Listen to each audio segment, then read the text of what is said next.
Hi friends, ఎలా ఉన్నారు? మీరు చూస్తున్నారు మీలేట్ యూట్యూబ్ ఛానల్.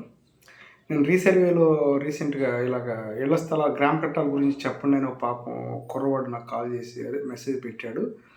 రీసర్వే అయిపోయింది కాబట్టి గ్రామాల్లో కూడా ఏమి ఉండదని చెప్పేసి మొన్న నేను ఒక వీడియో చేశాను. కానీ లేటెస్ట్ న్యూస్ ఏమిటంటే కేంద్ర ప్రభుత్వం గ్రామాల్లో కూడా ఒక యూనిక్ నెంబర్ ఇచ్చి ప్రతి ఇంటికి ఒక యూనిక్ నెంబర్ ఇస్తూ వాళ్ళ ఏరియాతో రాసి ఇవ్వమని చెప్పేసి రీసర్వేలు ఎలా అయితే చేశారో అలాంటి సిస్టమ్ తయారు చేయండి అని చెప్పేసి ఆ సిస్టమ్ తయారు చేస్తూ దానికి ఇంటికి ఒక యూనిక్ నెంబర్ ఇస్తూ రోడ్లకంటూ సపరేట్ నెంబర్ ఇస్తూ అలాగా రీసర్వేలో జరిగినప్పుడు గ్రామ కంటాలు ఎలా జరిగినాయో అలాంటి సిస్టాన్ని ఆంధ్రప్రదేశ్లో గ్రామాలకంటూ రీసర్వే అంటే ఒక సపరేట్ సిస్టమ్ లేదు.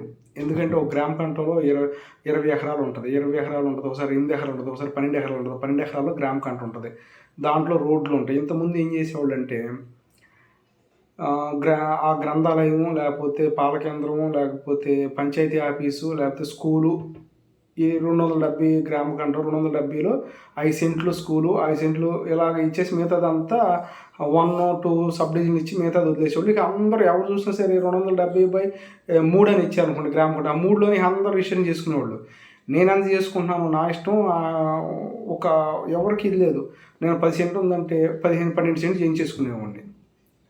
ఏమన్నా డిస్ట్రిబ్యూట్స్ ఎలా వచ్చాయి, ఇదిగో నా దాంట్లో 12 సెంట్లు కానీ 10 సెంట్లు అనుకున్నా అది పక్కలో అనిపించారు, ఆక్యుపై చేశారు, ఇలా మాట్లాడుతూ ఉండేవాళ్ళు. ఈ ఈ ఇలాంటి సిస్టమ్ ఎప్పటి నుంచో డిస్ట్రిబ్యూట్ సిస్టమ్ అనేది మారలేదు.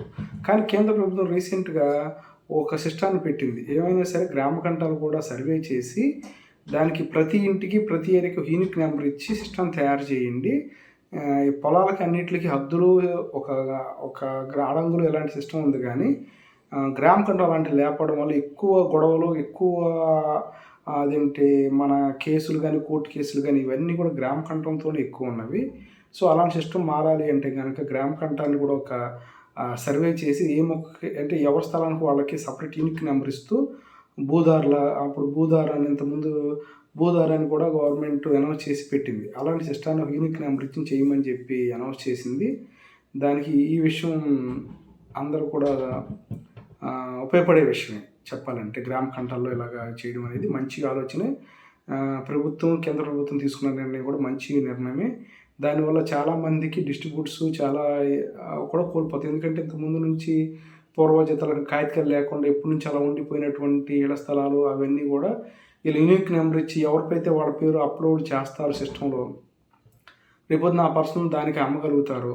ఒక సిస్టమ్ అనేది నీట్గా వెళుతుంది. ఇంతకుముందులాగా ఆ పొలం ఆ స్థలం ఉంది, ఆ స్థలానికి కాగితాలు ఏమీ లేవు, వాళ్ళ అబ్బాయి వచ్చి నాది పూర్వజితాన్ని వేరేవాడికి అమ్మేసేవాడు. అలా పెద్దవాడు ఉన్నా ఇంకోడు ఉన్నా సరే ఇలాంటి కొన్ని చిన్న డిస్ట్రిబ్యూట్స్ చాలా జరిగినాయి. ఒక అసలు ఓనర్ లేకుండా వేరే వాళ్ళ ఆ ల్యాండ్ని సేల్ చేయడం ఏంటి, ఆ సేల్ చేసిన తర్వాత ఎవరైతే నీ డబ్బులే కావాలి కానీ డబ్బులు తీసుకొని సెటిల్ చేసుకోవడం ఏంటి, ఇలాంటివి చాలా జరిగినాయి.